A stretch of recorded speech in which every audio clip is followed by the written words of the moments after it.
ସନ୍ଥ କବି ଭୀମ ଭାଇ ଗୋଟେ ପଦେ କହିଲେ ଯେ ରୂପରେଖ ନାହିଁ ହେ ଶୂନ୍ୟ ଦେହି ଅଛ ହୃଦେ ବହି। ସତରେ ସେ ରୂପରେଖ ନଥିବା ଜିନିଷଟିର କିଛି ନାହିଁ, କିନ୍ତୁ ସବୁକିଛି ଅଛି। ସେ ସବୁକିଛି ଆମମାନଙ୍କୁ ଦେଇଛି, ଆଉ ତା ପାଇଁ ତ ଆମେ ମଣିଷ ନା।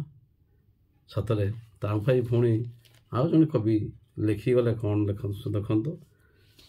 ତୋ ଭିତରେ ଯିଏ ରେ, ତୋ ଭିତରେ ଯିଏ ରେ, ମୋ ଭିତରେ ସିଏ ରେ, ମୋ ଭିତରେ ଯିଏ ରେ, ପୁଣି ତୋ ଭିତରେ ସିଏ ରେ, ତା ଭିତରେ ଯିଏ ରେ, ସଭିଙ୍କ ଭିତରେ ସିଏ ରେ, ଜୀବନ ଭାବରେ ଆତ୍ମା ରୂପରେ, ଜୀବନ ଭାବରେ ଆତ୍ମା ରୂପରେ, ସଭିଙ୍କ ଭିତରେ ନଟର ପଟର ହୁଏ ରେ।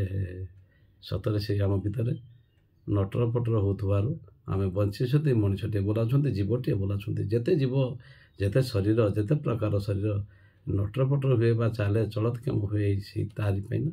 ସେ ଆତ୍ମା ଈଶ୍ୱରଙ୍କ ପାଇଁ